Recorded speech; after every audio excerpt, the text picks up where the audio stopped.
साल 2018 में आई एक साउथ इंडियन मूवी के बाद लोगों की जुबान पे सिर्फ एक ही बात थी कि मार्केट में एक नया सुपर हीरो आया है। उस मूवी का नाम था केजीएफ चैप्टर 1 और हीरो यश, जिनका असली नाम है नितिन कुमार गौड़ा।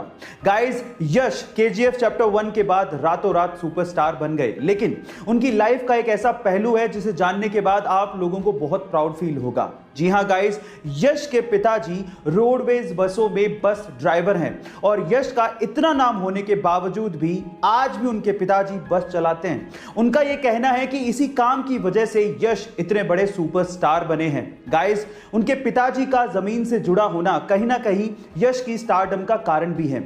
आपको यह फैक्ट जान के कैसा लगा? चैट सेक्शन में मुंबई घूमने गए और वहां पर उन्होंने एक टैक्सी भाड़े पे की। एक्चुअली उस टैक्सी के ड्राइवर सरदार जी थे। अब हुआ कुछ यूं कि बोरियत की वजह से वो चारों लड़के जोक्स क्रैक करने लगे और उनमें से कुछ जोक्स सरदारों पर थे। जब भी वो सरदारों वाले जोक्स क्रैक करते, सरदार जी को बड़े ध्यान से देखते, लेकिन सरदार जी कोई रिएक्शन दे ही नहीं रहे थे। जब पूरा दिन खत्म हो गया तो उतरते वक्त उन चारों लड़कों ने सरदार जी को कहा कि हमने सरदारों पर इतने जोक्स क्रैक किए, आपको बुरा क्यों नहीं लगा?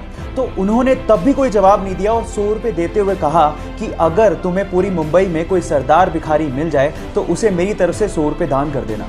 वो चारों लड़के पूरे दिन मुंबई घूमते रहे, लेकिन उन्हें कहीं सरदार भिखारी दिखाई नहीं। तब उन्हें समझ में आ गया कि हम मजाक जरूर उड़ाते हैं, लेकिन इससे मेहनती लोग होते भी नहीं हैं। गाइस, इन सरदारों के लिए एक हाथ तो बनता है।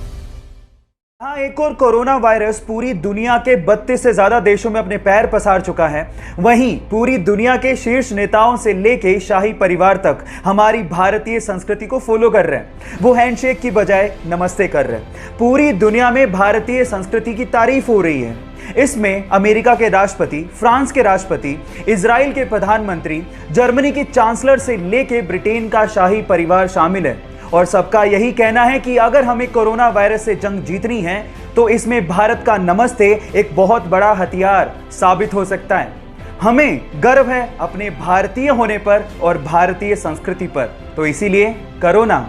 विदेशी यात्री भारत घूमने आया और टैक्सी करके पास के एक होटल पहुंचा। जैसे ही वो होटल में चेक इन कर रहा था, उसे पता लगा कि उसका पर्स टैक्सी में रह गया। उसने होटल वालों को कहा कि प्लीज आप टैक्सी वाले से कांटेक्ट करिए, लेकिन उन्होंने कहा कि हमारे पास टैक्सी वालों के कांटेक्ट नंबर नहीं है। उसने भी बहुत कोशिश करी, लेकिन टैक्सी वाले का कहीं पता ही नहीं लगा। वो पूरी तरह से घबरा गया था क्योंकि उसका क्रेडिट कार्ड, उसका आइडेंटिटी कार्ड सब पर्स के अंदर थे।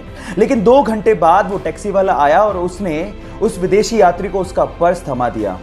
विदेशी यात्री ने खुश होकर उसे $70 देने की कोशिश करी, लेकिन उसके बाद जो टैक्सी वाले ने जवाब दिया वो आप लोगों को सुनना चाहिए। टैक्सी वाले ने कहा कि इस रिवॉर्ड के लिए मैंने आपको आपका पर्स वापस नहीं किया है। मैंने आपको आपका पर्स इसलिए वापस किया है क्योंकि ये आपका है। अतिथि देवो भव की भावना को साकार करने वाले उस टैक्सी वाले को मेरा सलाम। फरवरी 2019 की, जब कुछ मछुआरे मछली पकड़ने के इरादे से इटली के एक तट से समंदर में पहुंचे। जब वो समंदर के बीचों बीच थे तो उन्हें कुछ दूरी पर कुछ तैरता हुआ दिखा। शुरू में तो उन्हें लगा कि शायद ये कुछ लकड़ी के टुकड़े हैं, लेकिन जब पास जाके उन्होंने देखा तो वो ये देख के हैरान रह गए कि वहां पर 2 हिरन तैर रहे थे। Oh my God!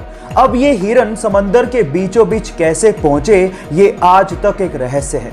बहरहाल, उन मछुआरों को दिल से धन्यवाद, क्योंकि उन्होंने उन हिरनों को बचाने की सोची। तो उन मछुआरों के लिए एक लाइक तो बनता है।